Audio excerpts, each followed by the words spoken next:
Good evening, my people. Hero family, we are back again. Thanks for watching our video. Thanks for promoting our video. We love you. Please, if today is your first day of coming across my video, please don't forget to subscribe, and don't forget to drop message and like. Love you all. Happy Xmas and Merry New Year in advance, my people. Tori no dey finish for market women mouth. Wonder shall never end. See this woman of God, this Ghana woman. Now they sing. If you in Christian music, before you go church on Sunday, self you go fair play am. You go say make anointing follow you. Because if this woman they say they sing like this, it be like say make heaven open, make people they go. Now make them say this church of 18. Now here they. Now here. Now be the church. Those one where they carry Bible, they do. Not be all go see this kingdom of God. Not be all. Not be saying na me talk am.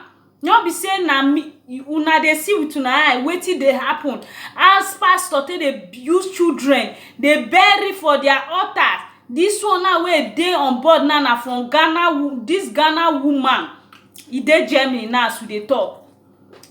You call yourself a Christian. You call yourself a gospel musician. Abi how una dey call am, my people? Now no say I no go school. Now make I all dey use my broken when I dey use, so when our people go fit understand. You where they sing, you say you na gospel musician. Now you fit do this thing for fellow woman like you. Woman where he help you. Now you can't collect your husband from. Make una see say this snatching of husband not be only Nigeria they do am. Now everywhere. Now make me say anywhere where good people they bad people they. You know say because say we know they hear different languages. Now make us we would teach say na only we nice spoil pass. This Ghana woman, shame unto you. Because you know why I come outside. If you not consign me, you know why I come outside I can't do this video. Because you call yourself a woman of God. And you can't see marry pastor. Where this man they do you bad? Where this pastor they do you bad? When because you get belle. Now Ghana una two day together they live una life. Because you get belle, the man say may you come Germany, may you come Europe, may una children get citizen of Europe. May una stand una children foundation strong. Now I carry you do ticket everything, you come Europe here, you come Germany. Because now there una Ghana people now there they boku. But when I they talk, so I know they say everybody bad though. The ones who are bad know themselves. They know themselves because I they talk every time. Where there is good people, there is also a bad people there. And this woman come Germany. He go Germany. He come they say government house. And the government house when they say, una know as it be now, people food there. People food there. So according to this lady, she go church. The lady, the woman of God, when call herself gospel musician, when her husband carry from Ghana, come Europe, say may he come born citizen of Europe. He go church. You know now, you not go fit see your town person say you go pass am. Now make I say person good not go fit kill am. Instead of your good to kill, you may kill who you do am for. Because this life, you don't pass the no, they shine on eye. Mostly women know the kind of people you help. Know the kind of person. Although I not blame this woman, because I go fit blame this woman. Person will be like say if you see as they do, you go to say where God they lie down and then in they lie down self. Now so it is snatch this woman husband for good where they do for her. Say make you come stay with them. For house where your husband rents where they stay, make you come stay with them. Now so it is stay there. When this disgraced man too when not know himself and the woman of God too not know himself, two shameful people can't join together. Una see wetin people dey do. Na make I dey talk am say make una be careful. This 2020 wey we wan enter, they say be wise as the serpent. Make we put an end to all this fake women of God wey they go dey carry Bible dey cover face. Some the Bible no dey comot for their hand, they dey read the Bible 24 hours. They no know say na curse they dey lay upon their life. They are laying curse upon their life because you dey carry Bible, you dey deceive people, you dey deceive the whole world. Even when this issue come outside, say this woman, people go dey suspect the woman, say he with this our sister wey help am, him husband dey move together. They call this woman wey he help this shameful Christian musician wey they call Christiana Love. Christiana Love na him name. Him lovely husband wey be pastor wey dey Ghana. May you know as the love come strong, him name soon na Pastor Love. So the two dey answer the love. He don leave this man after everything wey he don plan for am. He leave am, they carry another woman husband. You see all these people where they claim say they are men of God, they are women of God. They are not worthy to be. I'm not referring to the man because the man, even the man, he do investigation. This Pastor Love, he did investigation to find out that his wife is having an affair with this woman in Germany husband. He do investigation. He find out say true. His wife wey marry not be so he be when he take make he go the Germany go born. He carry am come outside say his wife dey date. His wife he reach Ghana, he not be small thing. Now me they say fear people wey be like say any small thing tears don full their eye. Fear them oh, fear them.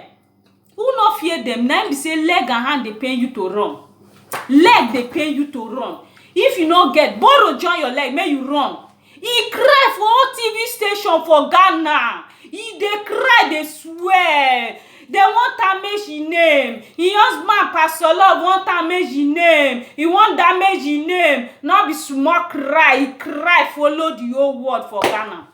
People say, can't they believe the woman say, this woman will be woman of God. Why this man where he be your husband pastor go come dey talk this kind thing? Abi because say as his wife not dey, he just see another woman where he love. But what people not believe am? They so much believe this woman because if this woman dey sing, if he dey sing, una dey see the woman picture for my screen. Then na that woman me dey talk about. Na Ghana musician. You no get any Ghana people wey no know this woman. I'm not only even Ghana musician, na gospel musician I dey sing. Shame unto you. You are a disgraceful to womanhood.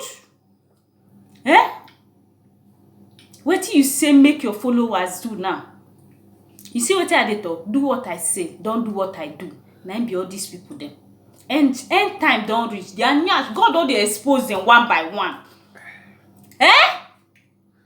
The man talk, nobody believe this man. They say this man want damage this woman name for no reason. This one, that one. Now the woman do say he don't vex, he don't divorce the man for the marriage. Now so he go back to Germany. Now he continue where he stop. Now so he do. Now they born.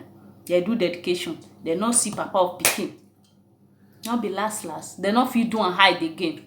Now they come Ghana, come do marriage. Everything where cover, come open.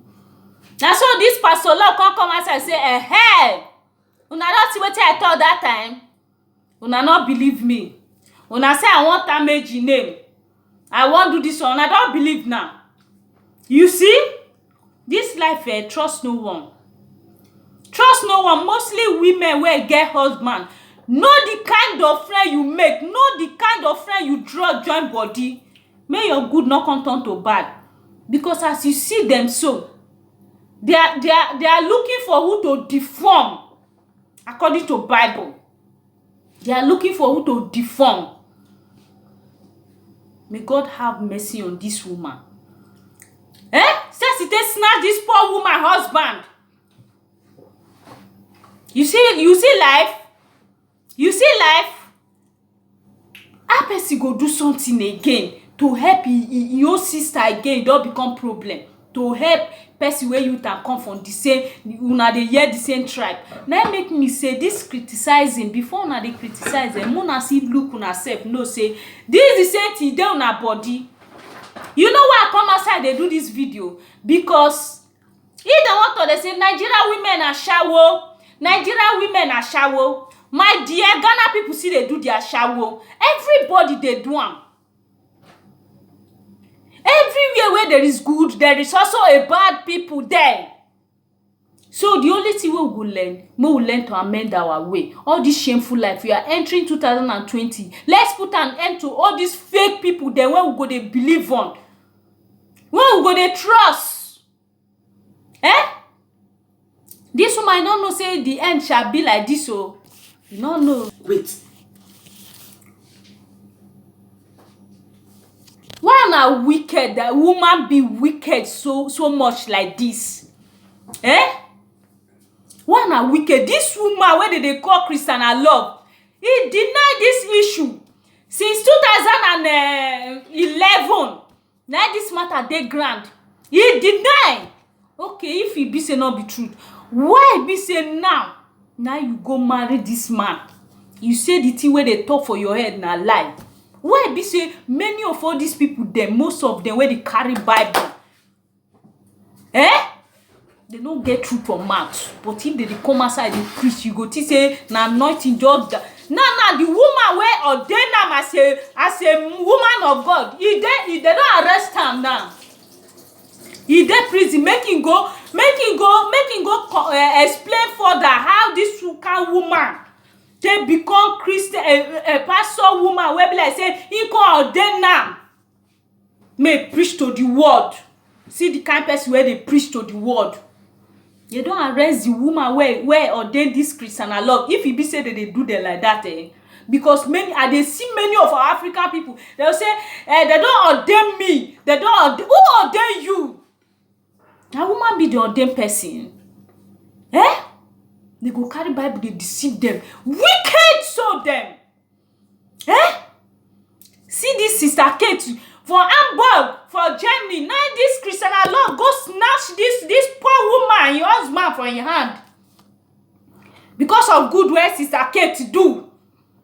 Sister Kate, your good now go kill you. Leave that your I don't know what I go call that your husband. Not be your husband again, because why? That man is not worthy to become your husband. Let him go, I mean to say. Let him go. That Frankie, I be waiting that they call her. May you go continue with the Christiana Love.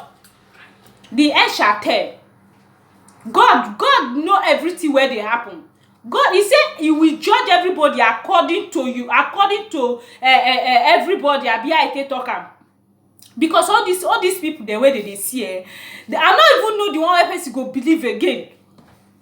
Juju go come outside, go say na Juju pastors them. Now God go judge you now. Mostly this Christiana Love, as you know, get fear of God, as you they preach word of God, as you they stand for altar, they use Bible, they preach, they deceive people.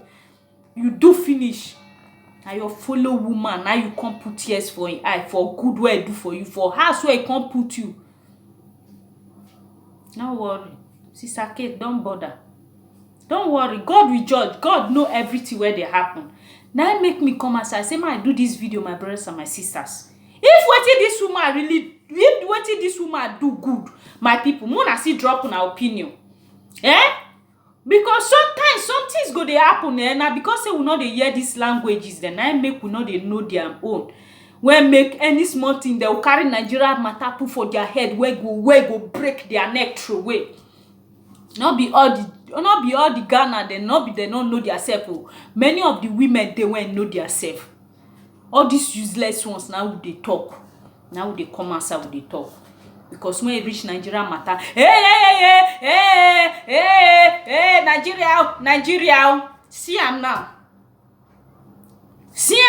This one na Ghana, woman of God. Woman of God. Now God go judge. God will judge. As he be say, you get heart. You collect this woman husband for good way do for you. No worry. The Bible where you carry now, he go judge you. He will judge you to the end. Thanks for watching our video. Thanks for subscribing. Please, if today is your first day of watching me, please don't forget to subscribe, and drop your comment and like. We love you all,